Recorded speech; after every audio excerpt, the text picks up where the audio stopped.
नमस्कार दोस्तों, मैं आशीष एम ऑनलाइन क्लासेस परिवार से आपके बीच में उपस्थित हूं और हमारे यूट्यूब चैनल द्वारा जो कि बुंदेलखंड विश्वविद्यालय 2021 की परीक्षाओं को दृष्टिगत रखते हुए कुछ क्लासेस मोस्ट क्लासेस आपके बीच में उपस्थित की जा रही हैं और उनमें से आपको बता दें जो कि एक विशेष सब्जेक्ट मानवाधिकार और पर्यावरण का जो मिक्स पेपर होता है, दोनों का सम्मिलित पेपर होता है, वह उसके लिए हमने स्पेशल सीरीज आपके बीच में उपस्थित कर दी है। और आपको बता दें कि अभी तक मैं मानवाधिकार की जितनी भी क्लासेस आपके बीच में दे चुका हूं, हमारी प्लेलिस्ट में सभी क्लासेस हैं और यह क्लास भी आप लोगों के लिए ही है।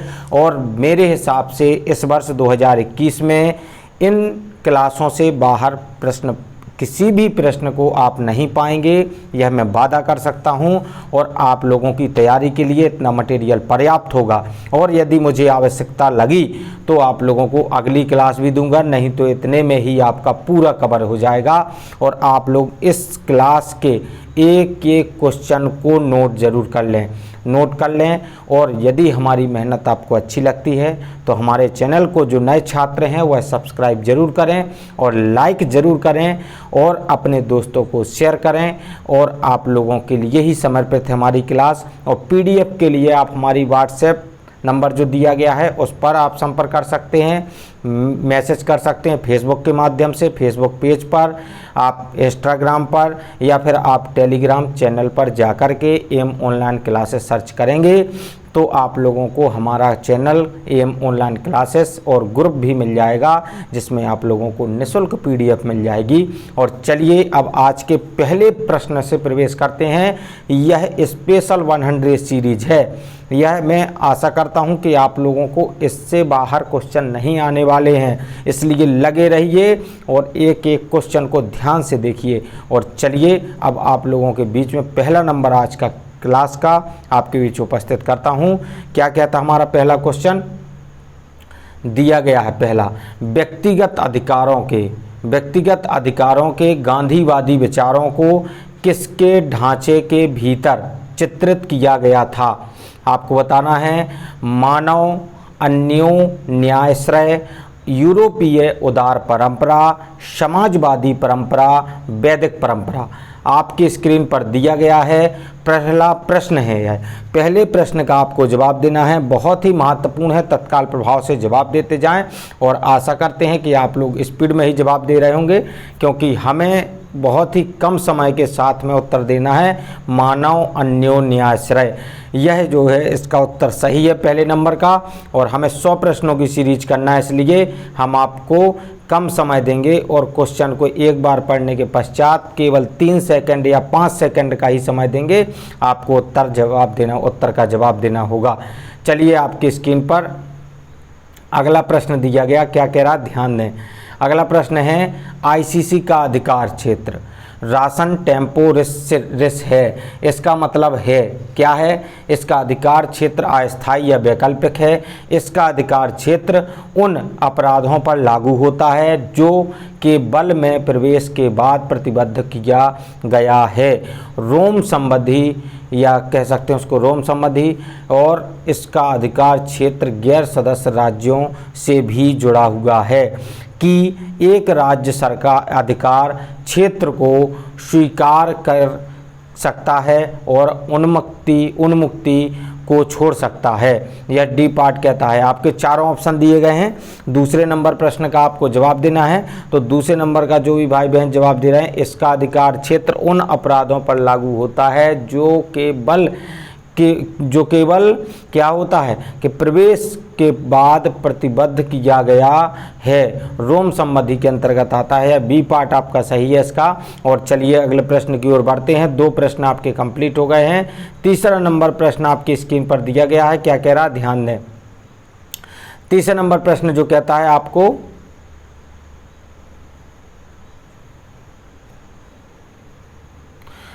कौन सा कन्वेंशन हेट स्पीच को प्रतिबंधित करता है? नागरिक और राजनीतिक अधिकारों पर अंतर्राष्ट्रीय वाचा, आर्थिक, सामाजिक एवं सांस्कृतिक अधिकारों पर अंतर्राष्ट्रीय वाचा, बाल अधिकारों पर कन्वेंशन, नस्लीय भेदभाव के सभी रूपों के उन्मूलन पर अंतर्राष्ट्रीय सम्मेलन। आपको बता दें, जो भी आपको भाषा क्लिष्ट लगती है तो आप उसको एक बार सुने, अच्छे से ध्यान दें, एक बार क्लास को देखें, पुनः देखें तो आपको दूसरी बार में समझ में आ जाएगी। अधिकतर शब्दों को मैं समझाते भी जाऊंगा। कौन सा कन्वेंशन हेट स्पीच को प्रतिबंधित करता है? तो आपको बताना है नागरिक एवं राजनीतिक अधिकारों पर अंतर्राष्ट्रीय वार्ता, बी पार्ट कहता है, और आपको सी पार्ट बताना है। डी पार्ट इनमें से कौन सा उत्तर सही है? तो इसका जो उत्तर सही है आपको बता दें, इसका डी पार्ट यानी नस्लीय भेदभाव के सभी रूपों के उन्मूलन पर अंतर्राष्ट्रीय सम्मेलन कन्वेंशन हेट स्पीच प्रतिबंधित करता है। यह ध्यान देना है, डी पार्ट इसका उत्तर सही है। लीजिए आपकी स्क्रीन पर चौथा नंबर प्रश्न देते हैं। चौथा नंबर हमारे स्क्रीन पर प्रश्न क्या कहता है, ध्यान दें। चौथा नंबर जो है,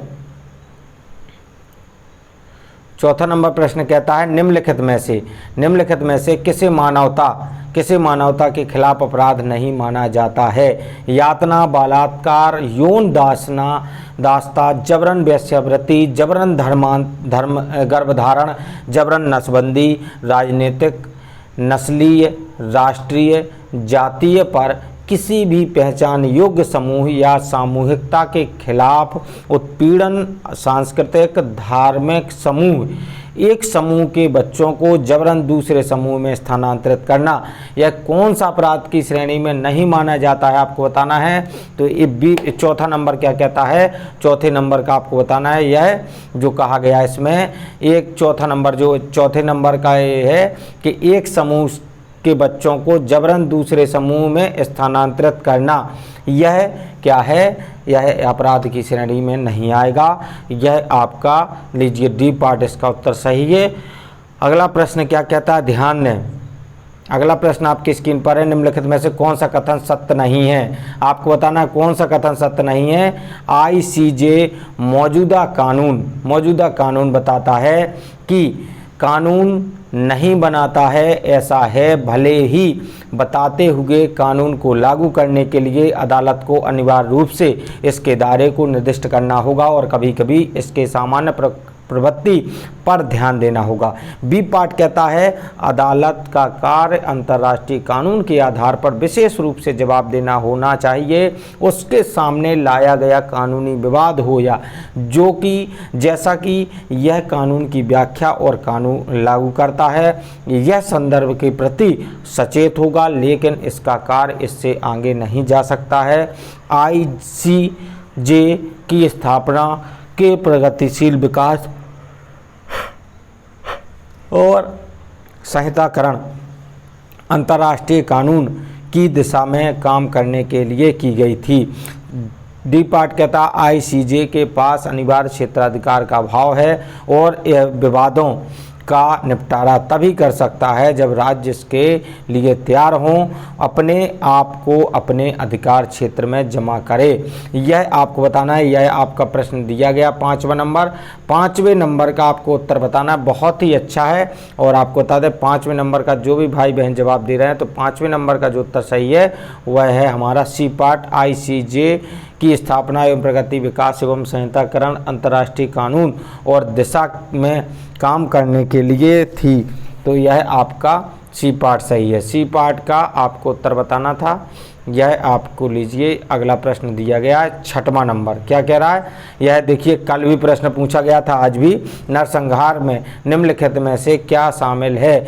समूह के सदस्यों को मारना, समूह के सदस्यों को गंभीर शारीरिक और मानसिक नुकसान पहुंचाना, जीवन की समूह स्थितियों पर जानबूझकर थोपना जिसके बारे में गणना की गई है, भौतिक विनाश पूर्ण या आंशिक रूप से, उपरोक्त सभी। 6वां नंबर प्रश्न है, आपको बताना है, तत्काल प्रभाव से जवाब दें और जो भी भाई बहन जवाब दे रहे हैं आपको बता दें इसका उत्तर सही है। उपरोक्त सभी नरसंहार सम्मिलित है तो उपरोक्त सभी इसका उत्तर सही है 6वें नंबर का। लीजिए आपकी स्क्रीन पर अगला प्रश्न दे रहे हैं हम 7वां नंबर। आपकी स्क्रीन पर क्या कहता है, ध्यान दें। 7वां नंबर कहता है निम्नलिखित में से कौन सा अंतर्राष्ट्रीय के अनुच्छेद 4 के अनुसार एक गैर अपमानजनक अधिकार नहीं है? नागरिक और राजनीतिक अधिकारों पर नियम जीवन के अधिकार, विचार की स्वतंत्रता, अत्याचार पर प्रतिबंध और निष्पक्ष सुनवाई का अधिकार। आपको सर्वप्रतित होगा कि इसका जो उत्तर सही होगा, आप लोग भली भांति जानते होंगे कि निष्पक्ष सुनवाई का अधिकार। आपको 5 सेकंड का समय दिया जाएगा, 3 सेकंड का समय दिया जाएगा। आपको जवाब कमेंट में तत्काल प्रभाव से कमेंट करना है। मेरे बोलने से पहले निम्नलिखित में से कौन सा अंतर्राष्ट्रीय एवं अनुच्छेद 4 के अनुसार एक गैर अपमानजनक अधिकार नहीं है नागरिक और राजनीतिक अधिकारों नियम पर? तो निष्पक्ष सुनवाई का अधिकार या डी पार्ट आपका उत्तर सही है। लीजिए आपकी स्क्रीन पर 8वां नंबर प्रश्न क्या कहता है, ध्यान दें। कह रहा है अल्बानिया में अल्पसंख्यक स्कूलों का मामला, जिसने एक नोट किया कि कानून में समानता वर्जित है। किसी भी प्रकार का भेदभाव निम्नलिखित में से किसके द्वारा निर्धारित किया गया था? ICJ, PCIJ या ECHR या ICC? आपको बताना है। 8वें नंबर का बिंदु है। 8वें नंबर का जो भी जवाब दे रहे होंगे, आशा करते हैं कि सभी लोग सही जवाब देंगे। PCIJ यह उत्तर सही है इसका, बी पार्ट। और चलिए अगले प्रश्न में बढ़ते हैं। हमें क्योंकि समय कम लगाना है और जवाब ज़्यादा देने हैं। 100 क्वेश्चन का टारगेट है आज। मानव अधिकार समिति द्वारा निर्धारित निम्नलिखित में से कौन सा मामला सौदा नहीं करता? CCPR के अनुच्छेद 27 के तहत अल्पसंख्यक अधिकारों के संरक्षण के साथ किटोक मामला, लवलेस केस या सोमिया माक्सा स्वदेशी समुदाय का मामला या लुबिकान लेक बैंड केस? आपको बताना है इनमें से कौन सा उत्तर सही है। 9वें नंबर का तत्काल प्रभाव से जवाब दें और आशा करते हैं कि सभी लोगों ने जवाब दे दिया होगा। तो आपको बता दें शबोया मास्क का स्वदेशी समुदाय का मामला, यह सी पार्ट आपका सही है। जो भाई बहन जवाब दे रहे हैं इसका, आपको बता दें कि इसी तरीके से जवाब देते रहें। लीजिए अगले प्रश्न में 10वें नंबर में प्रवेश करते हैं। आपको बता दें कि हम आपके लिए पर्याप्त मेहनत कर रहे हैं, हमारी टीम जो बराबर लगी हुई है। और आपको बता दें इस तरीके से PDF भी उपलब्ध कराए जा रहे हैं। मैसेजों की संख्या कई हज़ारों में पहुंच गई है भाइयों। और आपको बता दें हमारी टीम द्वारा PDF पहुंचाने का कार्य और वीडियो की क्लासेस देने का कार्य, और आप लोगों को बता दें इतना तेज़ी से चल रहा है कि आप लोग स्वयं देखेंगे तो आप पाएंगे कि कितना तेज़ी से काम किया जा रहा है। टेलीग्राम पर जाइए, आपको मिलेगा। इंस्टाग्राम पर हम मिलेंगे, फेसबुक पर हम मिलेंगे, व्हाट्सएप पर संपर्क कर सकते हैं, हमारी टीम भी संपर्क करेगी। और व्हाट्सएप नंबर केवल व्हाट्सएप के लिए है, कॉलिंग आपको नहीं करना है। आप उस पर कोई भी समस्या है तो आप लिख कर भेजें, आपसे संपर्क किया जाएगा। 10वां नंबर क्वेश्चन कहता है निम्नलिखित में से किस मामले में ICJ और सुरक्षा के बीच संबंध थे? परिषद और उनकी शक्तियों का पृथक्करण न्यायालय द्वारा माना जाता है। पैन एम केस और पैक्वट हवाना केस या कोरफू चैनल केस या चोरजो फैक्ट्री केस? यह आपको बताना है। 10वें नंबर का प्रश्न है, तत्काल प्रभाव से जवाब दें। आशा करते हैं सभी लोगों ने जवाब दिया होगा। पैन एम केस तो निम्नलिखित वह मामला ICJ की सुरक्षा के बीच में संबंध थे, परिषद और उनकी शक्ति पृथक्करण न्यायालय द्वारा माना जाता है। Pan Am case A part इसका सही है। लीजिए अगले बिंदु की ओर बढ़ते हैं। 11वां नंबर क्वेश्चन क्या कहता है? मानव अधिकारों के अंतर्राष्ट्रीय विधेयक में शामिल है मानव अधिकारों की सार्वभौम घोषणा, नागरिक एवं राजनीतिक अधिकारों पर अंतर्राष्ट्रीय करार और आर्थिक, सामाजिक और सांस्कृतिक अधिकारों पर अंतर्राष्ट्रीय करार। सी पार्ट कहता है दोनों, ए और बी दोनों।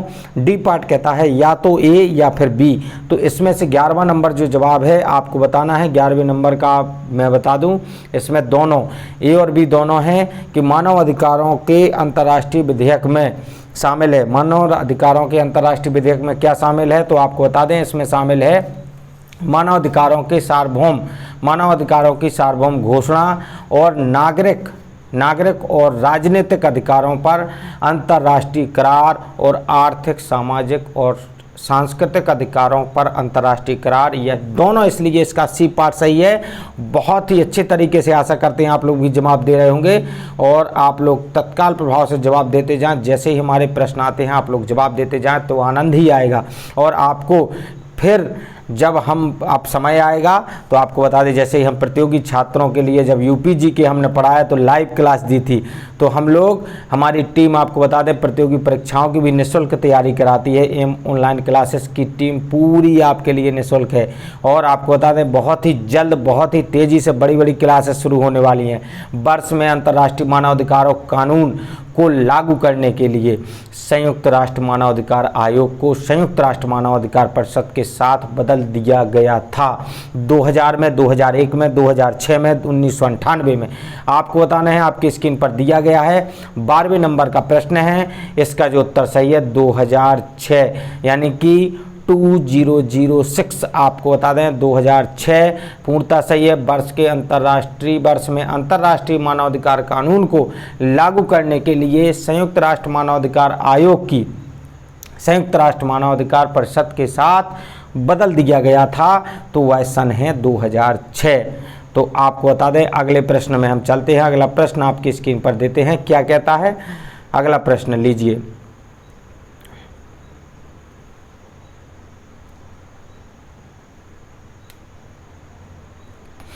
अगला प्रश्न हमारा कहता है अंतर्राष्ट्रीय कानून में मानवाधिकारों के सम्मान के सिद्धांत की सामग्री को निम्नलिखित में से किसके प्रस्ताव में व्यक्त किया जा सकता है। जैसा कि अंतर्राष्ट्रीय कानून के सिद्धांत में जी टुनकिन द्वारा प्रतिपादित किया गया। आपको बताना है इनके द्वारा प्रतिपादित किया गया, आपके स्क्रीन पर दिया गया है। सभी राज्यों का कर्तव्य है कि वे अपने क्षेत्रों के भीतर सभी व्यक्तियों के मौलिक अधिकारों और स्वतंत्रता का सम्मान करें उनके प्रदेश में, और राज्यों का कर्तव्य है कि वे लिंग, जाति, धर्म और भाषा के आधार पर भेदभाव की अनुमति न दें।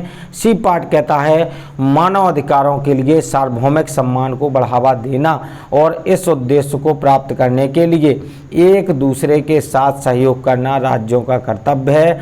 अन्य इस उद्देश्य को प्राप्त करने के लिए उपयुक्त सभी उत्तर हैं। आपको बताना है इसमें से कौन सा सही है। 13वां नंबर प्रश्न है, तत्काल प्रभाव से जवाब देना है। तो जो भी भाई बहन आशा करते हैं जवाब दे रहे हो उपरोक्त सभी, इसका उत्तर सही है। सभी ऑप्शन इसके सही है। सभी राज्यों का कर्तव्य भी अपने क्षेत्र के भीतर सभी मौलिक अधिकारों स्वतंत्रता के सम्मान करें, और राज्यों का कर्तव्य कि लिंग, जाति, धर्म और भाषा के भेदभाव की अनुमति ना दें। सी पार्ट कहता मानव अधिकारों के लिए सार्वभौमिक सम्मान को बढ़ावा देना और इस उद्देश्य को प्राप्त करने के लिए एक दूसरे का सहयोग करना राज्यों का कर्तव्य है। अन्य इस उद्देश्य को प्राप्त करने के लिए, यह आपका डी पार्ट इसलिए सुटेबल है, आपको पता होना चाहिए। चलिए अगले प्रश्न में बढ़ते हैं। 14वां नंबर क्या कहता है, आईसीसी के रोम संबंधी का कौन सा अनुच्छेद व्यक्तिगत आपराधिक जिम्मेदारी प्रदान करता है। 23, 24, 25, 26। 14वां नंबर प्रश्न है आपका, आपको बताना है 14वें नंबर का जो भी भाई बहन जवाब दे रहे हैं आपको बता दें 25। तो 25 आईसीसी के रोम संबंधी का कौन सा अनुच्छेद व्यक्तिगत आधिकारिक जिम्मेदारी प्रदान करता है, तो 25 इसका उत्तर सही है। लीजिए आपकी स्क्रीन पर 15 नंबर का, क्या संयुक्त राष्ट्र चार्टर के अनुच्छेद 103 को लागू करने की कोई सीमा है। तो ये पार्ट कहता है हाँ, यह जूस कंजेंस मानदंडों द्वारा आधारित है, द्वारा सीमित है। और हाँ, यह बी पार्ट कहता है हाँ, यह संधियों द्वारा सीमित है। सी पार्ट कहता है हाँ, यह आईसीजे की घोषणाओं द्वारा सीमित है। और डी पार्ट कहता है इनमें से कोई नहीं। तो आपको बताना है 15वें नंबर का कौन सा उत्तर सही है। 15वें नंबर का आपको बता दें जो भी भाई बहन जवाब दे रहे हैं, ए पार्ट यानी हाँ, यह कंजेंस और मानदंडों द्वारा सीमित है, यह आपका 15वें नंबर का उत्तर सही है। लीजिए अगले प्रश्न में बढ़ते हैं। 16वां नंबर 100 स्पेशल, इसलिए एक भी क्वेश्चन नहीं छोड़ना है। एक भी क्वेश्चन आपको समझ में ना आए तो दोबारा आप सुन सकते हैं और उसकी डिटेल भी आप लोगों को बताई जाएगी। अगर आप लोगों को डिटेल वाली क्लास चाहिए होगी, अब समय कम बचा है इसलिए डिटेल वाली क्लासेस नहीं दे पा रहा हूं। आशा करता हूं कि आप लोग इतने में ही समझ रहे होंगे।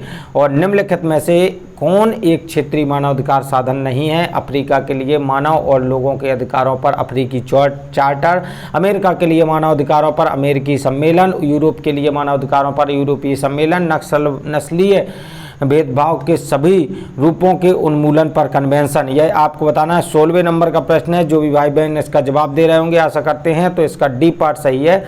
तो कौन सा क्षेत्रीय मानवाधिकार साधन नहीं है, तो नस्लीय भेदभाव के सभी रूपों के उन्मूलन पर कन्वेंशन यह क्षेत्रीय मानवाधिकार साधन नहीं है। यह उत्तर आपका डी पार्ट सही है इसमें 16वें नंबर में। चलिए 16वें का, और आपका 17वां नंबर आ गया है। 17वां नंबर हमारा क्या कहता है, ध्यान दें। इसमें दिया गया अपमान क्या है। अपमान क्या है, क्षेत्रीय स्तर पर कुछ मानवाधिकारों की भिन्नता का पालन करना, एक सार्वजनिक आपातकाल के दौरान एक विशिष्ट अवधि के लिए विशेष अधिकारों का निलंबन, लेकिन मौलिक कर्तव्यों का नहीं, जो किसी राष्ट्र के जीवन के लिए खतरा है, कार्यपालिका द्वारा मानवाधिकारों का उल्लंघन, सार्वजनिक आपातकाल के दौरान मानवाधिकारों का निलंबन।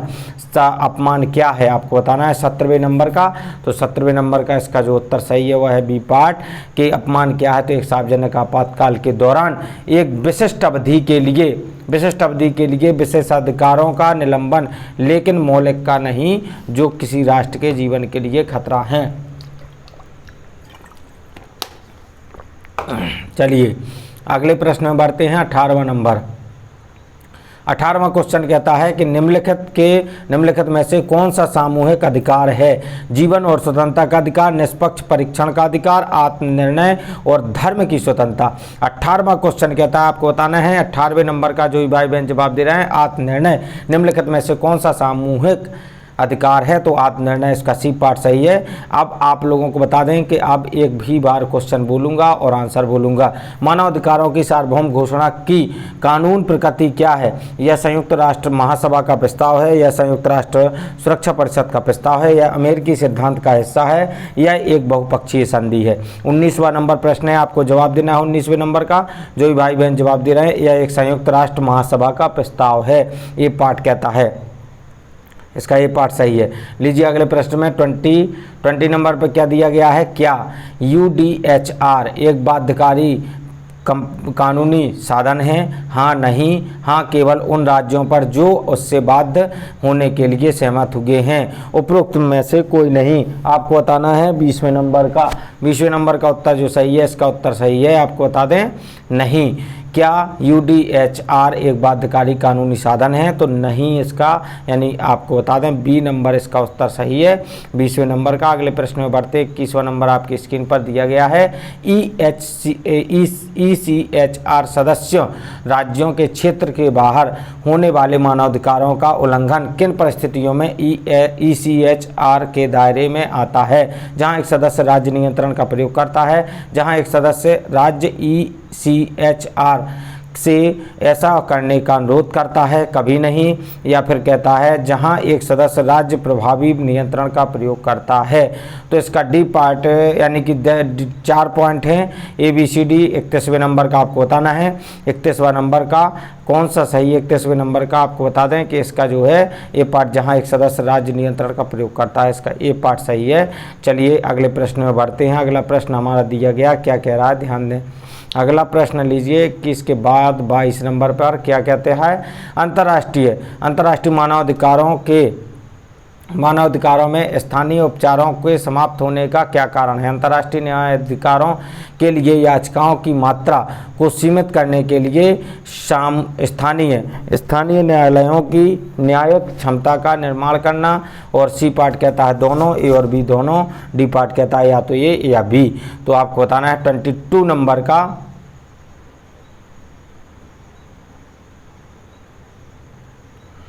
सॉरी 21 नंबर का जो आपका उत्तर था वह 21 था, 31 नहीं था। मैं 31 सोच बैठा था। 21 नंबर का जो का उत्तर था उसका था बी पार्ट। आपको बता दूं इसका बी पार्ट सही है।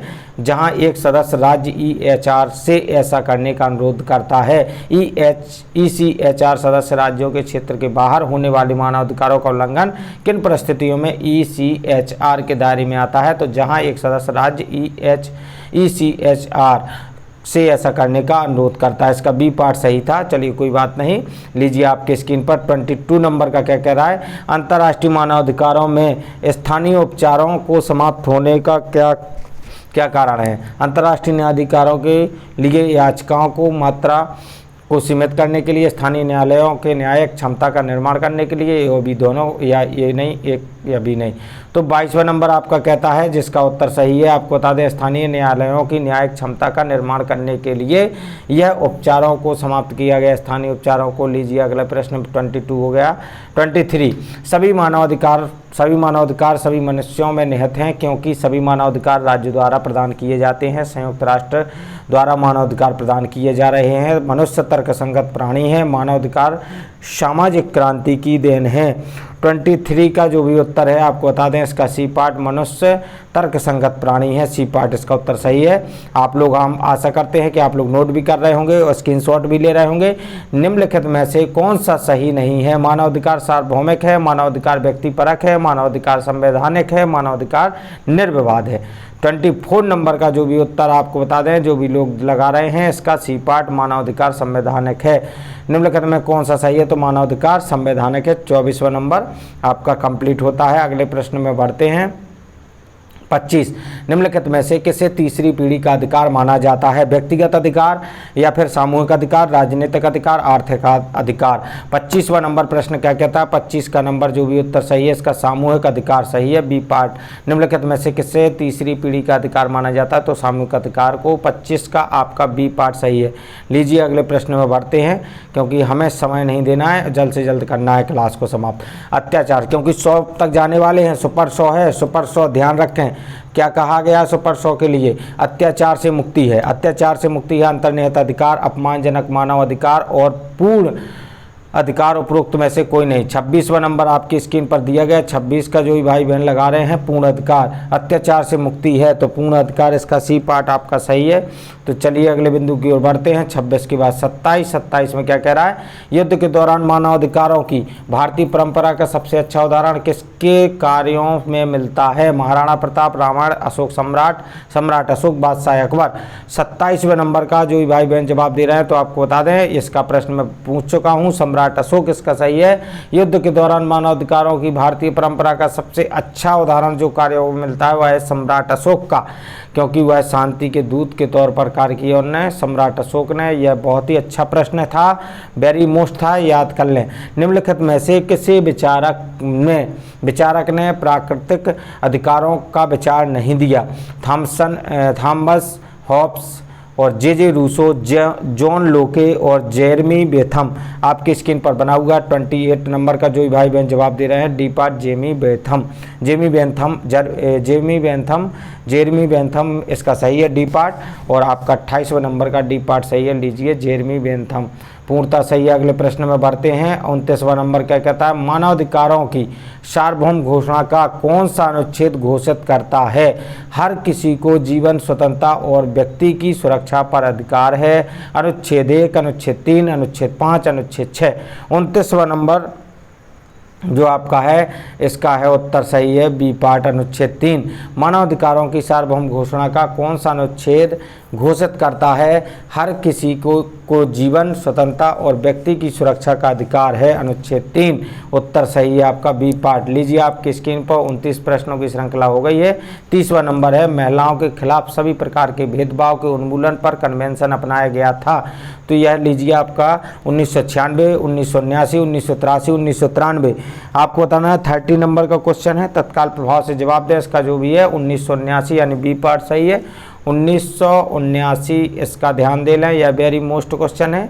इसका आप स्क्रीनशॉट लेकर के भी रख सकते हैं, क्योंकि यह महत्वपूर्ण है। 31 नंबर का प्रश्न लीजिए, आपकी स्क्रीन पर दे रहे हैं। 31 नंबर का दे रहा है, व्यक्तिगत अधिकारों के गांधीवादी विचार को किसके ढांचे के भीतर चित्रित किया गया था? मानव अन्योश्रय, यूरोपीय उदार परंपरा, समाजवादी परंपरा, वैदिक परंपरा। यह 31वां नंबर लगता डबल हो गया है, चलिए कोई बात नहीं। मानव अन्याश्रय इसका ए पार्ट सही है। चलिए 31वां नंबर कोई बात नहीं, बिल्कुल सही है। 32वां नंबर कहता है, भारत ने मानव अधिकारों पर सकारात्मक कानून कब बनाया? 1993, 1950, 1919, 1935। 32वां नंबर है प्रश्न कहता है, तो 32वें नंबर का इसका जो है 1993 यानी ए पार्ट, भारत में मानवाधिकारों पर सकारात्मक कानून कब बनाया गया? तो 1993 में। ए पार्ट सही है। लीजिए आपकी स्क्रीन पर यह 33वां नंबर क्या कहता है? 32 प्रश्नों की श्रृंखला समाप्त हो गई है। सभी दोस्त लाइक जरूर कर दें और यदि नए जुड़े हैं तो सब्सक्राइब जरूर कर लें, अपने दोस्तों को भी शेयर करें। हमारी मेहनत आप लोगों के लिए समर्पित है। और आपको बता दें हमारी अलग अलग प्ले लिस्ट बनी हुई है। व्यू जहाँ से आप डालेंगे मानवाधिकार तो मानवाधिकार की क्लास मिल जाएगी। व्यू जहाँ से एनवायरमेंट यानी पर्यावरण डालेंगे तो आपको मिल जाएगी।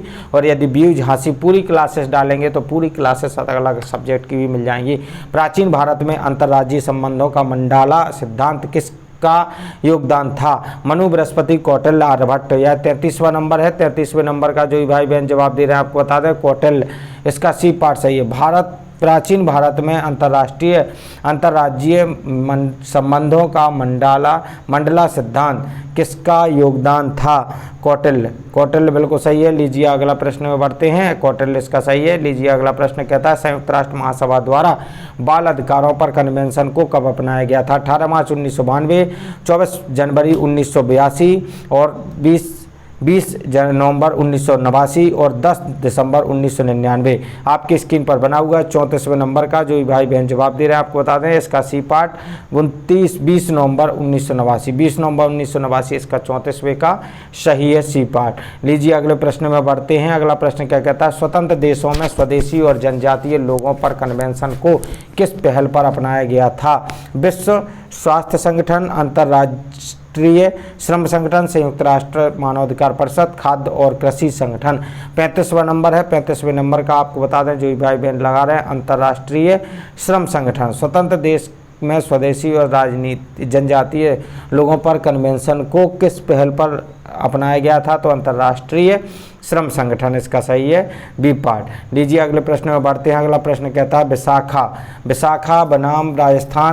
विशाखा बनाम राजस्थान राज्य मामला निपटाया गया। महिलाओं के खिलाफ घरेलू हिंसा की रोकथाम, कार्यस्थल पर महिलाओं के खिलाफ यौन हिंसा, कन्या भ्रूण हत्या की प्रथा पर प्रतिबंध, महिलाओं के लिए शैक्षिक और रोजगार के अवसरों को बढ़ावा देना। यह बहुत ही महत्वपूर्ण है, वेरी मोस्ट है। 36वें नंबर का बी पार्ट जिन्होंने दिया है कार्यस्थल पर महिलाओं के खिलाफ यौन हिंसा, यह आपको बता दें यह वेरी मोस्ट है। स्क्रीनशॉट लेकर के रख लें। विशाखा बनाम राजस्थान राज्य मामला निपटाया गया, यह पूर्णतः सत्य है। लीजिए अगले बिंदु की ओर बढ़ते हैं। 36 प्रश्नों की श्रृंखला समाप्त हो गई। 37वां नंबर अधिकारों का विधेयक के संविधान के पहले 10 संसाधनों का सामूहिक नाम है USA, UK, फ्रांस और स्विट्जरलैंड। आपको बताना है 37वां नंबर का जो भी भाई बहन जवाब दे रहे हैं ये पार्ट USA। तो USA इसका सही है। 10 संशोधनों का सामूहिक नाम जो है वह है USA, इसका सही है। लीजिए अगले प्रश्न की ओर बढ़ते हैं। अगला प्रश्न 1984 का कोटा जेना 1984 का कहता है कोटा जेना घोषणा पत्र किससे संबंधित है? एक स्त्री से, शरणार्थी से, बच्चे से, विकलांग व्यक्ति से। 38वें नंबर का प्रश्न है 38 का, इसका जो भी भाई बहन लगाएंगे शरणार्थी इसका सही है। तो शरणार्थी 38वें नंबर का पूर्णतः सही है। लीजिए अगले प्रश्न में बढ़ते हैं। अगला प्रश्न कहता है भारतीय संविधान का अनुच्छेद 340 संबंधित है पिछड़ा वर्ग आयोग से, चुनाव आयोग से, संघ लोक सेवा आयोग से, वित्त आयोग से। 39वें नंबर का आपको बता दें जो भी भाई बहन जवाब दे रहे हैं पिछड़ा वर्ग आयोग से। भारतीय संविधान का अनुच्छेद 340 संबंधित है तो पिछड़ा वर्ग आयोग से संबंधित है, ये पार्ट सही है। लीजिए अगले प्रश्न में बढ़ते हैं। अंतर्राष्ट्रीय मानवीय कानून एक है अंतर्राष्ट्रीय कानून की शाखा जो सशस्त्र संघर्षों के परिणाम से मानव की सुरक्षा प्रदान करती है। पर्यावरण कानून की शाखा जो पर्यावरण को सुरक्षा प्रदान करती है। लोगों के मानवाधिकारों का उल्लंघन करने वाले राज्यों में हस्तक्षेप की मांग करने वाले। अंतर्राष्ट्रीय कानून की शाखा या प्राकृतिक आपदाओं के प्रभावित लोगों को मानवीय सहायता प्रदान करने वाले अंतर्राष्ट्रीय कानून की शाखा।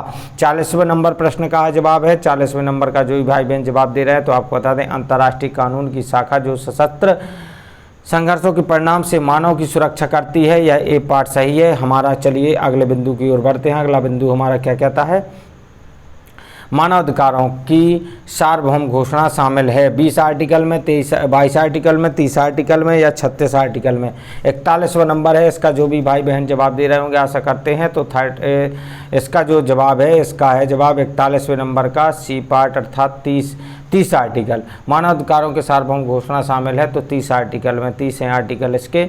42वां नंबर आपकी स्क्रीन पर दिया गया, क्या कह रहा है, सच्चर समिति की रिपोर्ट। सच्चर समिति की रिपोर्ट के मुद्दे पर निपटती है मुसलमानों का सामाजिक आर्थिक विकास और अल्पसंख्यकों का सर्वांगीण विकास, कामकाजी महिलाओं की स्थिति पर सुधार, युद्धबंदियों के साथ सब और सम्मानजनक व्यवहार। आपकी स्क्रीन पर दिया गया 42वां नंबर प्रश्न है 42 का, जो भी भाई बहन लगा रहे हैं, मुसलमानों का सामाजिक आर्थिक विकास, ये पार्ट सही है 42वें नंबर का। लीजिए अगला प्रश्न आपकी स्क्रीन पर दिया जा रहा है 43वां नंबर। निम्नलिखित में से कौन सा प्रावधान भारत में न्याय की संवैधानिक दृष्टि को स्पष्ट करता है?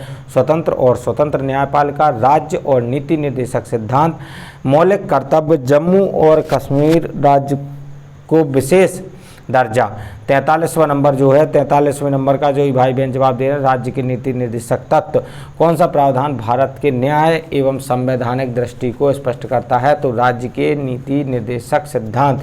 43 नंबर का बी पार्ट इसका उत्तर सही है। लीजिए अगले प्रश्न की ओर बढ़ते हैं। 44वां नंबर क्या कहता है? निम्नलिखित में से कौन सा मानवाधिकारों की सार्वभौम घोषणा का एक महत्वपूर्ण योगदान है? मानवाधिकारों को लागू करने योग्य बनाना, मानवाधिकारों पर अंतर्राष्ट्रीय मानक सेटिंग, मानवाधिकारों को मौलिक अधिकारों के बदले का मार्ग प्रशस्त करना, सभी के अधिकार सुनिश्चित करने के लिए मशीनरी निर्माण को सुगम बनाना। इसका जो उत्तर सही है 44वें नंबर का, आपको बता दें कि आपका बी पार्ट सही है। बी पार्ट यानी मानवाधिकारों का अंतर्राष्ट्रीय मानक सेटिंग, तो यह आपका बी पार्ट सही है। 44वें नंबर का बी पार्ट सही है। लीजिए 45वां नंबर क्या कहता है? संयुक्त राष्ट्र की महासभा मानवाधिकार के मुद्दों पर प्रस्ताव पारित कर सकती है और राज्यों को अपने आंतरिक कानून को बदलने के लिए मजबूर करना ताकि अधिक मानवाधिकार शामिल हो सकें। राज्य के आंतरिक कानूनों में शामिल करने के लिए नए मानवाधिकार मानकों की सिफारिश करना और उनका अनुरोध करना। यह मामला राज्यों पर छोड़ दें, वे मानवाधिकारों के मुद्दों से कैसे निपटते हैं। राज्यों के साथ मानवाधिकारों के प्रवर्तन और कार्यान्वयन पर ध्यान दें। यह 5 प्रश्न है। 45वां नंबर प्रश्न है। 45वें नंबर का जो भी भाई बहन जवाब दे रहे हैं तो आपको बता दें इसका बी पार्ट सही है कि राज्य के आंतरिक कानूनों में शामिल करने के लिए नए मानवाधिकार मानकों की सिफारिश करना और उनका अनुरोध करना, यह सही है। लीजिए अगला प्रश्न आपकी स्क्रीन पर दिया गया 46वें नंबर। जब किसी व्यक्ति को गिरफ्तार किया जाता है तो पुलिस आरोपी को अधिक से अधिक समय तक अपनी हिरासत में नहीं रख सकती है। 36 घंटे, 24 घंटे, 12 घंटे, 48 घंटे। तो एक कितने से अधिक घंटों तक नहीं रख सकती है? 46वां नंबर प्रश्न है, आम प्रश्न है लेकिन जरूरी है। 46वें नंबर का प्रश्न का जो भाई बहन जवाब दे रहा है 24 घंटे से ज़्यादा किसी व्यक्ति को पुलिस हिरासत में नहीं रखा जा सकता है, कोर्ट के सामने पेश करना होगा 24 घंटे के अंदर।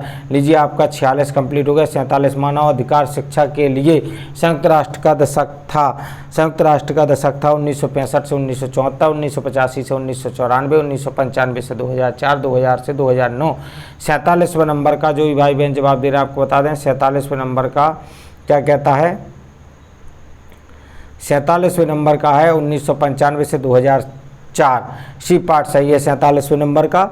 और लीजिए अगले प्रश्न की ओर बढ़ते हैं। आपका 48वां नंबर। 100 प्रश्नों की श्रृंखला लेने के मूड में हूँ मैं। न्याय, कानून के शासन और संयुक्त राष्ट्र चार्टर में घोषित मानवाधिकारों के लिए सार्वभौमिक सम्मान के लिए शिक्षा और विज्ञान और संस्कृति के मानव माध्यम से अंतर्राष्ट्रीय सहयोग को बढ़ावा देकर शांति और सुरक्षा में योगदान करने के लिए कौन सी संयुक्त राष्ट्र एजेंसी की स्थापना की गई थी? यूनेस्को और यूएनएचसीआर, यूनेडो या आईबीआरडी? आपको बताना है। 48वें नंबर प्रश्न का जवाब देना है। इसका जो भी उत्तर सही है आपको बता दें यूनेस्को इसका सही है, ए पार्ट सही है। ए पार्ट 48वें नंबर का ए पार्ट सही है। चलिए अगले बिंदु की ओर बढ़ते हैं। अगला बिंदु है विकलांग व्यक्तियों के अधिकार पर संयुक्त राष्ट्र सम्मेलन कब लागू हुआ? 2007, 2008, 2009, 2010। यह वेरी मोस्ट क्वेश्चन है, इसको नोट डाउन जरूर करें। 49वां नंबर प्रश्न है, तत्काल प्रभाव से जवाब दें। 49वें नंबर का बहुत ही महत्वपूर्ण है। 49वें नंबर का जो भाई बहन जवाब दे रहे हैं सी पार्ट 2009, यानी कि विकलांग व्यक्तियों के अधिकार पर संयुक्त राष्ट्र सम्मेलन कब लागू हुआ, तो 2009 में। 2009 कंप्लीट है। 50वां नंबर प्रश्न कहता है कि यह कथन कि सभी मानवाधिकार सार्वभौमिक अविभाज्य और अन्योन्याश्रित पर परस्पर संबंधित हैं। मानवाधिकारों की सार्वभौम घोषणा 1948, तेहरान सम्मेलन 1969 और वियना सम्मेलन 1993, बीजिंग सम्मेलन 1995। 50वां नंबर है जिसका उत्तर सही है, आपको बता दें वियना सम्मेलन 1993 उत्तर सही है। चलिए बहुत बहुत बधाई, आशा करते हैं कि आप लोग भी अच्छे से जवाब दे रहे हो। 51 बार दे करके आपको 2 लाइनों से जरूर जोड़ूंगा। रंग भेद शब्द को निम्नलिखित में से किस देश में भेदभाव की प्रथा से जोड़ा जाने लगा?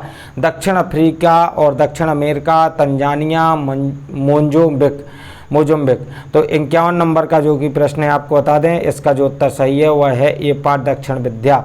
रंग भेद शब्द को निम्नलिखित में से किस देश में भेदभाव की प्रथा से जोड़ा जाता है?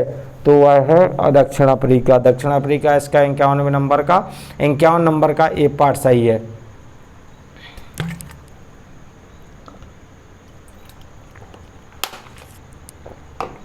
बावन नंबर लीजिए, 52 नंबर आपकी क्वेश्चन आपकी स्क्रीन पर दिया जा रहा है।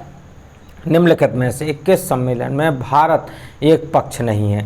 CEDAW यातना के खिलाफ कन्वेंशन, बच्चे के अधिकारों पर कन्वेंशन, नागरिक और राजनीतिक अधिकारों की प्रासंविदा।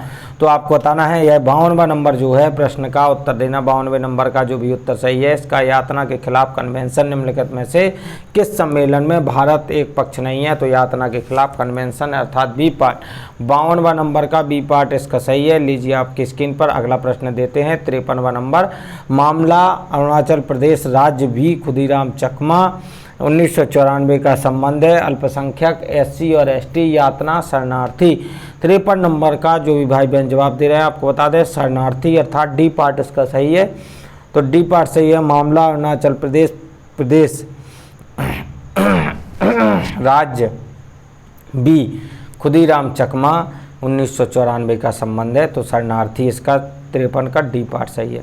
अगला प्रश्न कहता है 54वां नंबर भारत के सर्वोच्च न्यायालय ने आजीविका के अधिकार को भी शामिल करने के लिए अनुच्छेद 21 की पहुंच का विकास किया। DK Basu case, Olga Tellis case, Maneka Gandhi case, Mohini Jain case.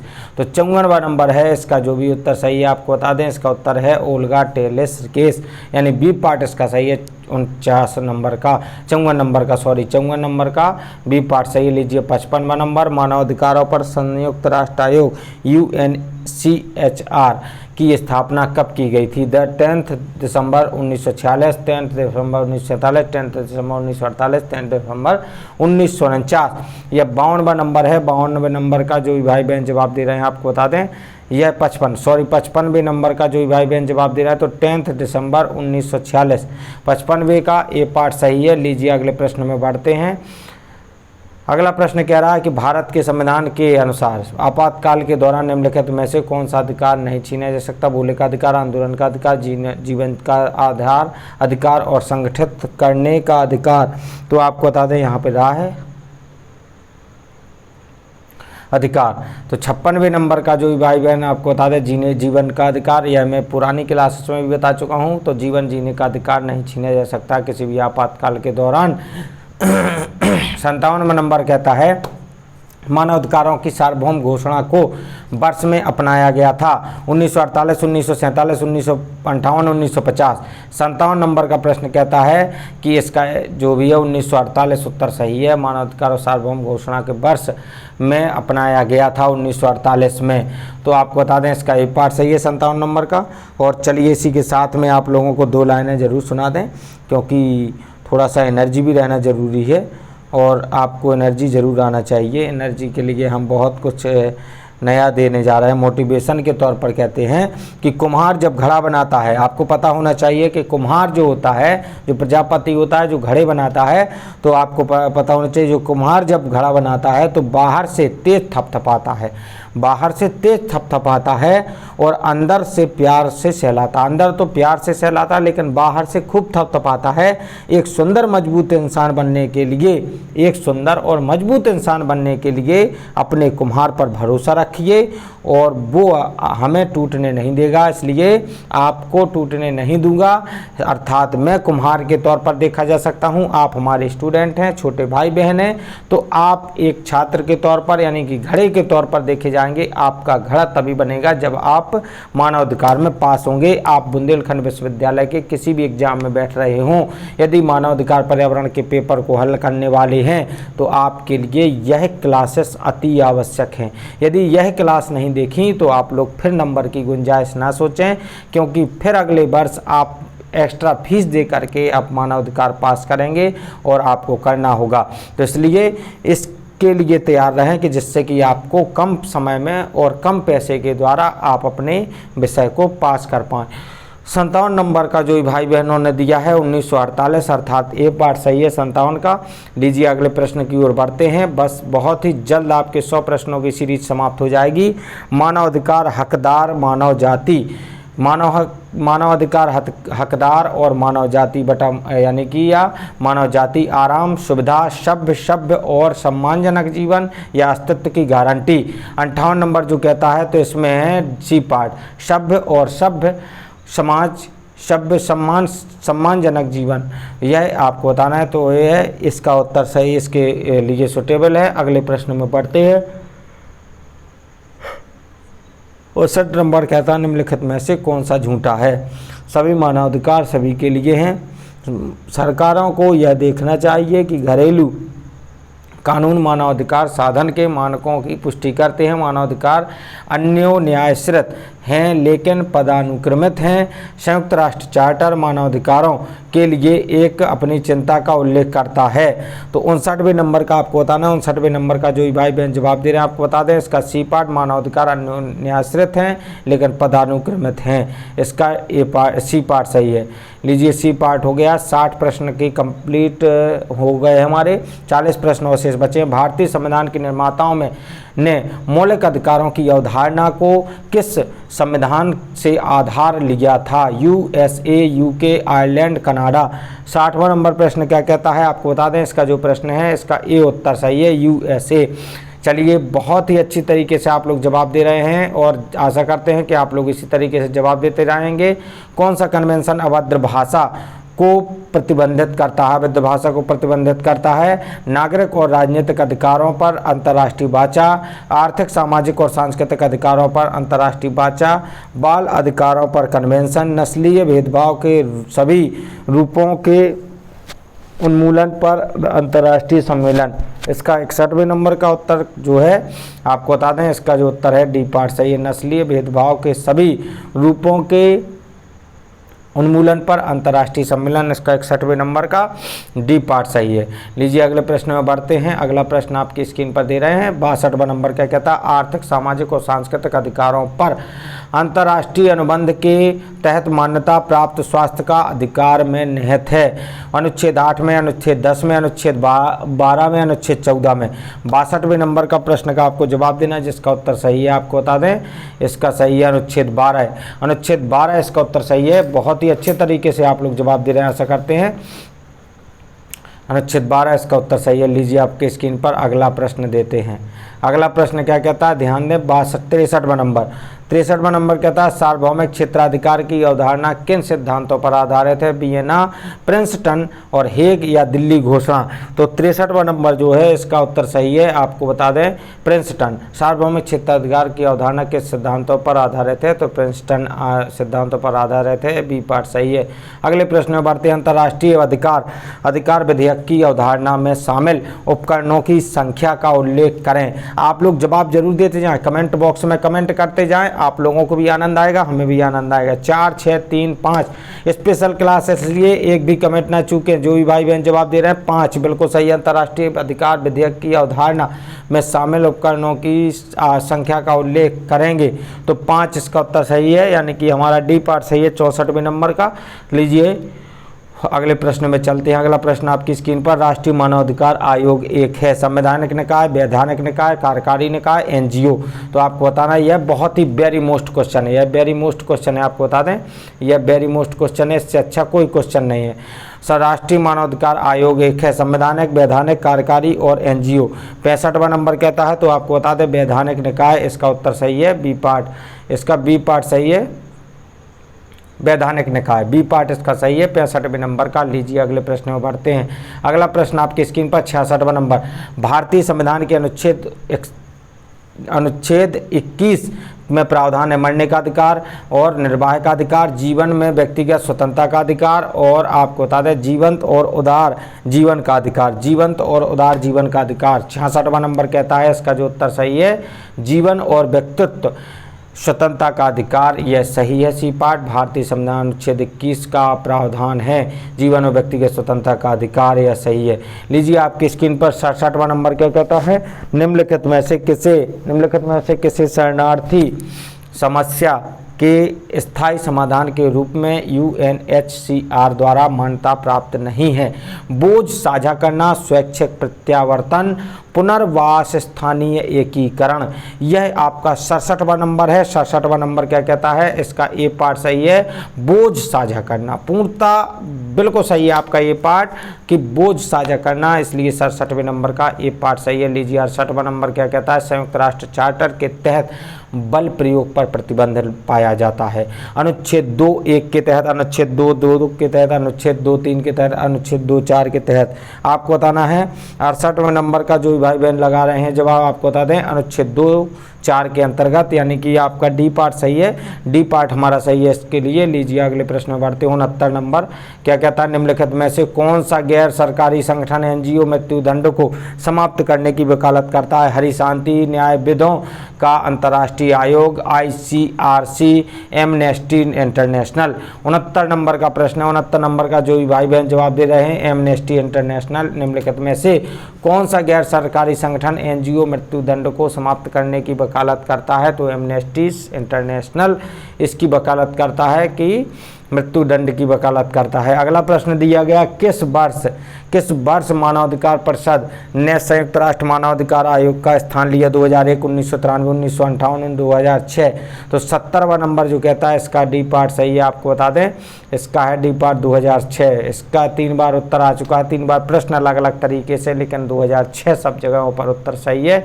अगले बिंदु की ओर बढ़ते हैं। 71 मानवाधिकार पर यूरोपीय आयोग को समाप्त कर दिया गया है, 1994, 1998, 1950 और 2008। 71 नंबर का बी पार्ट सही है आपका 1998 मानवाधिकारों पर अंतर्राष्ट्रीय आयोग को समाप्त कर दिया गया, तो 1998।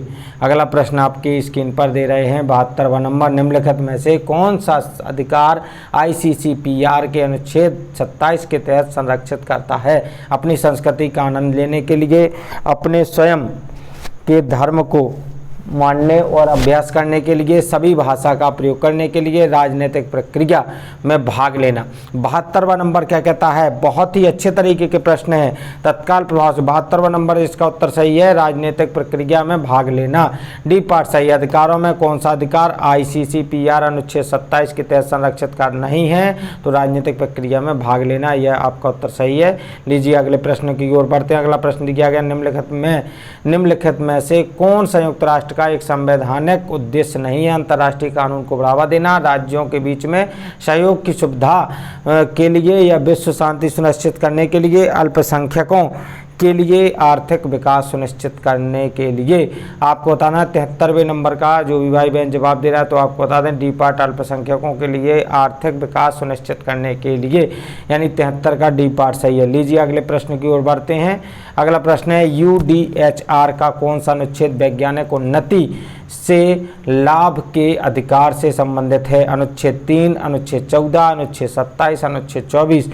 74वां नंबर है। 74वें नंबर का जो भाई बहन जवाब दे रहा है अनुच्छेद 27, इसका उत्तर सही है। ध्यान दें 74वें नंबर का अनुच्छेद 27 सही है। लीजिए अगले प्रश्न में बढ़ते हैं।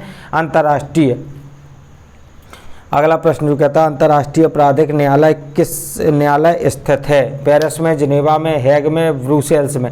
75वां नंबर जो है आपको बताना है 75वें नंबर का हेग अंतर्राष्ट्रीय आपराधिक न्यायालय स्थित है। वेरी मोस्ट है, स्क्रीनशॉट भी ले सकते हैं। तो अंतर्राष्ट्रीय आपराधिक न्यायालय स्थित है हेग में। अगला प्रश्न क्या कहता है? ध्यान दें। भारतीय संविधान में राज्य के नीति निर्देशक तत्व किस दिए गए हैं?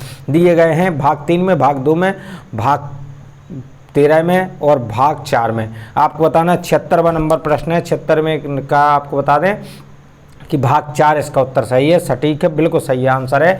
तो नीति निर्देशक तत्व जो हैं आपको मिलेंगे भाग 4 में। चलिए अगले बिंदु की ओर बढ़ते हैं। मानव अधिकारों की सार्वभौम घोषणा यूडीएचआर कब बनाई गई थी? 10 दिसंबर 1948, 8 अगस्त 1956, 20 जून 1950 और 10 नवंबर 1946। तो इसका उत्तर जो 77 नंबर का तो उत्तर सही है आपका ए पार्ट, यानी कि 10 दिसंबर 1948 पूर्णतः सही है। 77वें नंबर तक कंप्लीट हो गए हैं। लीजिए अगला प्रश्न है 78वां नंबर। 100 सीरीज करने वाला हूं मैं। 100 सीरीज देखिए 50 मिनट से ज़्यादा का टाइम नहीं है, 60 मिनट के अंदर 100 क्वेश्चन करना है मुझे। राष्ट्रीय 1 घंटे में 100 क्वेश्चन आपके तैयार हो जाएंगे। राष्ट्रीय मानवाधिकार आयोग के सदस्य के रूप में किसे नियुक्त किया नहीं जा सकता? तो जिला न्यायाधीश, किसी भी उच्च न्यायालय के मुख्य न्यायाधीश, मानवाधिकार के क्षेत्र में विशेषज्ञता रखने वाले प्रख्यात विद्वान को, भारत के सर्वोच्च न्यायालय के न्यायाधीश को। तो जिसे नियुक्त नहीं किया जा सकता तो यह आपको मैं बता भी चुका हूँ, यह 78वें नंबर का जिला न्यायाधीश ये सही है। जिला न्यायाधीश को नियुक्त नहीं किया जा सकता है। और आपको बता दें जिला न्यायाधीश को नियुक्त नहीं किया जा सकता है, यह आपका उत्तर जो सही है इसका ए पार्ट। जिला न्यायाधीश राष्ट्रीय मानवाधिकार आयोग के सदस्य के रूप में किसे नियुक्त नहीं किया जा सकता? जिला न्यायाधीश को नहीं नियुक्त किया जा सकता। चलिए अगले बिंदु की ओर बढ़ते हैं। अगला 79वें नंबर। उस उपकरण का नाम बताइए जिसने मानवाधिकारों के अंतर्राष्ट्रीय मानक निर्धारित किए हैं। जिनेवा कन्वेंशन, मानव के यूरोपीय कन्वेंशन सम्मेलन और मानवाधिकारों और लोगों के अधिकारों पर अफ्रीकी चार्टर, मानवाधिकारों पर अरब चार्टर। 79वां नंबर जो कहता है आपको बताना है 79 का उत्तर सही है इसका जिनेवा कन्वेंशन ए पार्ट इसका सही है 79वें नंबर का। लीजिए अगले प्रश्न की ओर बढ़ते हैं। आपकी स्क्रीन पर बहुत ही जल्द समाप्त हो रहा है, केवल 20 क्वेश्चन रह जाएंगे। इसके बाद भारतीय न्यायपालिका द्वारा तय किए गए किस मामले में भारत के मानवाधिकारों के विकास के लिए न्याय शास्त्रीय उत्पत्ति प्रदान की? MC मेहता बनाम भारत संघ, मेनका गांधी बनाम भारत संघ, विशाखा बनाम राजस्थान राज्य और मंडल केस। 80वां नंबर आपकी स्क्रीन पर दिया गया। 80 का जो भी आपको उत्तर सही है इसका है मेनका गांधी बनाम भारत संघ। इसका उत्तर सही है आपका बी पार्ट आपका उत्तर सही है। चलिए अगले बिंदु की ओर बढ़ते हैं। अगला बिंदु आपके स्क्रीन पर देते हैं।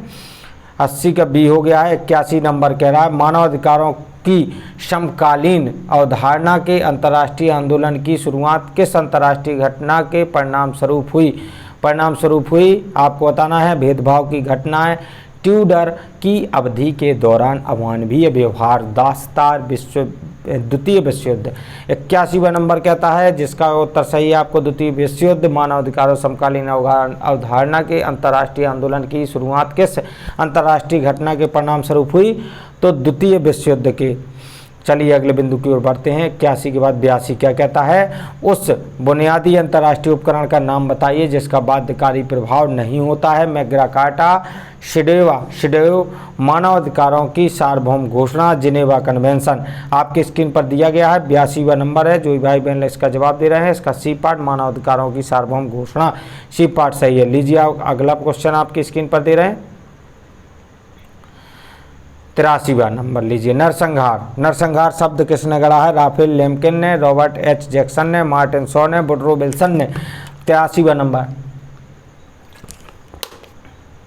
यह क्वेश्चन लीजिए, राफेल लेम्किन पूर्णतः सही है आपका। आपको मैं बता भी चुका हूँ, कुछ क्वेश्चन आपके मिक्स किए गए हैं, बहुत ही अच्छे थे।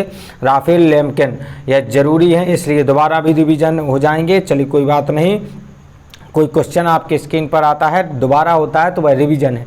निम्नलिखित में से कौन सा मानवाधिकारों की सार्वभौम घोषणा के पीछे मुख्य प्रस्ताव था? Woodrow Wilson, Franklin, D Roosevelt और थॉमस पेन या एलेनोर रूजवेल्ट। आपकी स्क्रीन पर बना हुआ है यह 84वां नंबर। तत्काल प्रभाव से जवाब दें और कमेंट बॉक्स में कमेंट जरूर करें, जिससे कि हम आपके लॉक करते जाएं और जवाबों के जवाब देखते जाएं कि किस तरीके से जवाब कर रहे हैं। 84 का जो भी भाई बहन जवाब दे रहे हैं आपको बता दें, एलेनोर रूजवेल्ट। आपका डी पार्ट सही है 84 नंबर का। लीजिए आपकी स्क्रीन पर अगला प्रश्न दे रहे हैं। अगला है 85। मानवाधिकारों की तीसरी पीढ़ी को के रूप में जाना जाता है? नागरिक अधिकार, विकासात्मक अधिकार, समूह अधिकार, महिला अधिकार। तो 85वें नंबर का 85 का जो भाई बहन जवाब दे रहे हैं समूह अधिकार। मानवाधिकारों की तीसरी पीढ़ी को के रूप में जाना जाता है तो समूह अधिकार के रूप में जाना जाता है। यह सी पार्ट इसका सही है। लीजिए आपकी स्क्रीन पर 86वां नंबर कहता है, निम्नलिखित में से किसने अधिकारों को सामाजिक जीवन की उन स्थितियों के रूप में परिभाषित किया है जिनके बिना कोई व्यक्ति सामान्य रूप से प्रतिक्रिया नहीं कर सकता है अपने सर्वश्रेष्ठ होने के लिए? Harold J Laski, Bernard Bosanquet और लियोनार्ड हाबहाउस और हस्ट हनुम। यह 4 ऑप्शन दिए गए। 86वां नंबर है। 86वें नंबर का आपको जवाब देना। बहुत ही अच्छा प्रश्न है, जो भाई बहन जवाब दे रहे हैं आशा करते हैं हेरोल्ड जे लॉस्की इसका उत्तर सही है। जो भाई बहन 86वें नंबर का जवाब दे रहे हैं तो बहुत ही अच्छे तरीके से आप जवाब दे रहे हैं, मुझे भी आ रहा है, मज़ा आ रहा है, बहुत ही अच्छे तरीके से जवाब दे रहा है। आपको बता दें कि सफलता कहा जाता है, 2 लाइनें बता दूं, कहा जाता है कि सफलता उन्हीं को नसीब होती है जो कार्य के प्रति समर्पण का भाव रखते हैं। इसलिए अपने कार्य के प्रति जो आज क्लास दी जा रही है, इस क्लास के समर्पण का भाव रखें इस क्लास के प्रति, यानी अपने आप को इस क्लास पर न्यौछावर कर दें और लगातार इन प्रश्नों से जुड़े रहें और इसकी पीडीएफ अकेली प्राप्त करने में न लगे रहें। बहुत से बच्चे केवल और केवल पीडीएफ को एकत्र करने में लगे रहते हैं, तो पीडीएफ ना एकत्र करें, क्योंकि आप जितना क्लास को देखेंगे तभी आपको याद होगा। बहुत सी चीज़ें ऐसी होती हैं कि हमें क्लास में देखने पर वो हम बोल भी देते हैं, वो हम रिटन में नहीं दे सकते, इसलिए आप लोग इन पर विशेष गौर रखें और तत्काल प्रभाव से जवाब देते जाएँ। इसका जो उत्तर है ये पार्ट आपका सही है, आपको पता भी चल गया होगा। निम्नलिखित में से किसके अधिकारों के सामाजिक जीवन और स्थितियों के रूप में परिभाषित किया जिनके बिना कोई भी व्यक्ति सामान्य रूप से प्रतिक्रिया नहीं कर सकता अपने सर्वश्रेष्ठ होने के लिए? तो हेरोल्ड जे लॉस्की इसका उत्तर सही है ये पार्ट। लीजिए अगले बिंदु की ओर बढ़ते हैं। अगला बिंदु है 87वां नंबर। किस मामले में सर्वोच्च न्यायालय ने कहा कि संसद को मौलिक अधिकारों में संशोधन करने की कोई शक्ति नहीं है? यह लीजिए आपकी स्क्रीन पर वेरी मोस्ट क्वेश्चन आ गया। गोलकनाथ केस में, सज्जन सिंह केस में, शंकरी प्रसाद केस में, या इनमें से कोई नहीं। 87वां नंबर आपकी स्क्रीन पर दिया गया। क्या कह रहा है 87 नंबर का? जो भाई बहन जवाब दे रहा है आपको बता दें 87 नंबर का गोलकनाथ केस है, ये सही है ये पार्ट। तो सर्वोच्च न्यायालय ने कहा कि संसद को मौलिक अधिकारों के संशोधन में कोई शक्ति नहीं है, ये पार्ट। चलिए अगले बिंदु की ओर बढ़ते हैं। अगला बिंदु है भारत में मानवाधिकार संरक्षण अधिनियम वर्ष में अधिनियमित किया गया? 1993, 1994, 95, 96। 88वें नंबर का जो भाई बहन जवाब दे रहा है 1993 इसका उत्तर सही है। चलिए बहुत बहुत बधाई। हम आशा करते हैं कि आप लोग सभी लोग जवाब दे रहे होंगे। लीजिए 89 नंबर का तीसरी पीढ़ी के मानवाधिकार की अवधारणा। बस केवल 11 प्रश्न शेष बचे हैं। तीसरी पीढ़ी के मानवाधिकार की अवधारणा किसने पेश की? Tullius Cicero, Jeremy Bentham, John Finnis और कारेल वसाकी।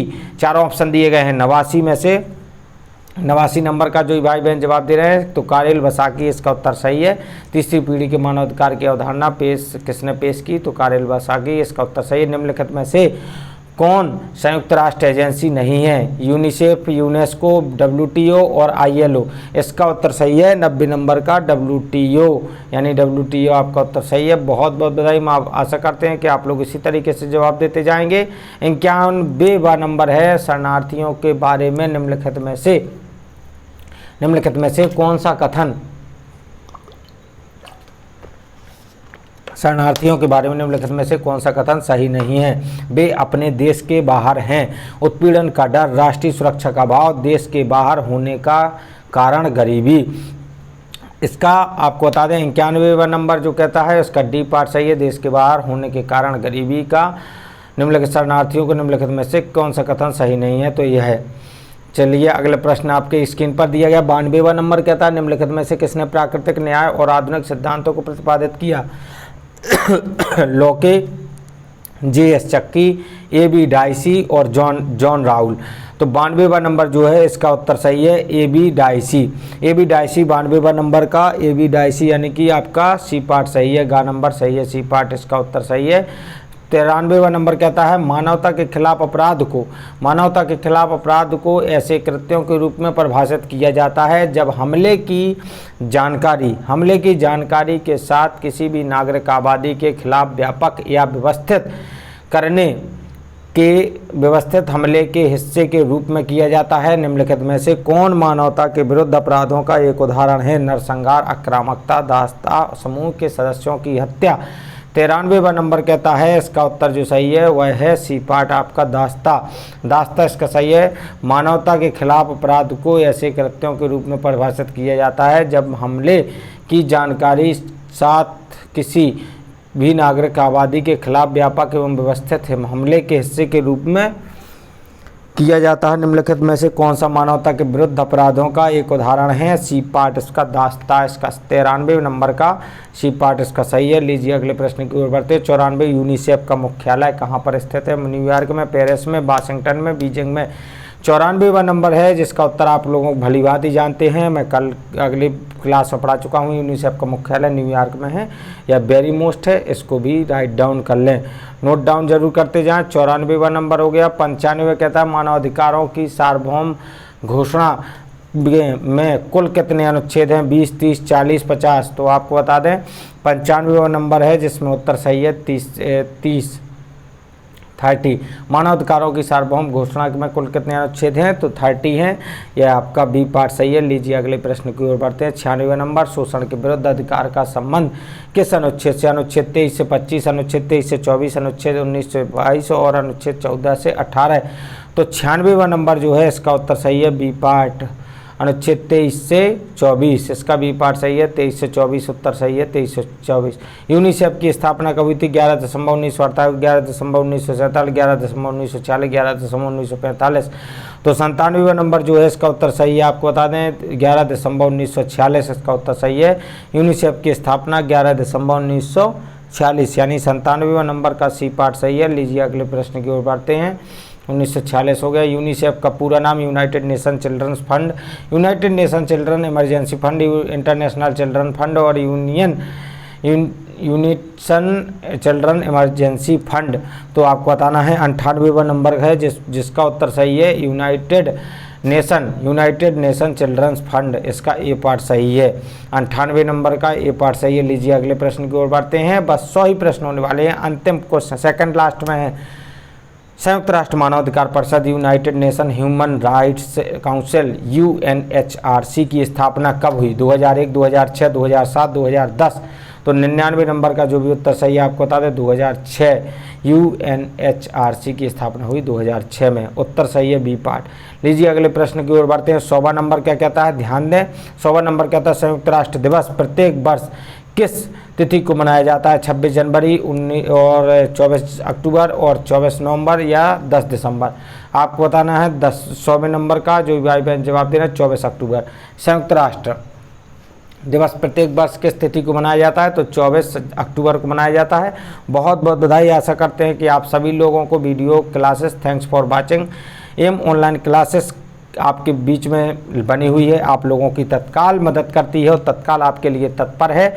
और 100 प्रश्नों की श्रृंखला मैंने देखिए 1 घंटे के समाप्ति के पश्चात ही लगभग 1 घंटे से हल्का ही 5 मिनट ही लेट हुए हैं, लेकिन आपके 100 क्वेश्चन कंप्लीट करा दिए हैं। आप लोग इस क्लास को, पूरी क्लास को देखें, आप ही लोगों के लिए है। और यदि इनमें कोई भी अगर कमी होती है या गलती होती है तो आप कमेंट बॉक्स में हमें कमेंट करें, हम उसमें कहीं ना कहीं हम एनालिसिस करेंगे। क्योंकि अभी समय कम होने के चलते मैं क्रॉस चेक अभी नहीं कर पा रहा हूं, जितना हो सकता है कर लेता हूं, लेकिन कभी कभी हो सकता है कि हमारी जो एनालिसिस है वह चाहे किसी बुक से हो, चाहे किसी भी सोशल माध्यम से हो, कहीं ना कहीं से जहां से भी हम इन सब चीज़ों का एकत्र करते हैं, या भारत सरकार की वेबसाइट से हो तो उसमें कहीं ना कहीं त्रुटि भी हो सकती है। लेकिन उसके लिए हम आपके सुधार भी करेंगे। यदि कोई आपको गलती मिलती है तो आप लोग ज़रूर हमें सब बताएं, सूचना दें कमेंट बॉक्स में। चलिए अब मैं विदा लेना चाहूँगा। जो भी हमारे नए साथी जुड़ रहे हैं वह सब्सक्राइब जरूर करें चैनल को, सभी क्लास को लाइक करें और प्ले लिस्टों में जा कर के आप लोग देख सकते हैं। एनवायरनमेंट की भी वीडियो बनी हुई है और आपको ह्यूमन राइट की भी वीडियो मिलेंगी और आपके लिए अन्य विषयों की भी वीडियो क्लासेस दी गई हैं। और प्रतियोगी छात्रों के लिए PET के लिए स्पेशल उत्तर प्रदेश भी दिया गया है आज से। और आप लोग लगातार अध्ययन करते रहिए। जय हिंद साथियों, वंदे मातरम साथियों, विदा लेना चाहूँगा। अगली क्लास में मिलते हैं। जय हिंद साथियों।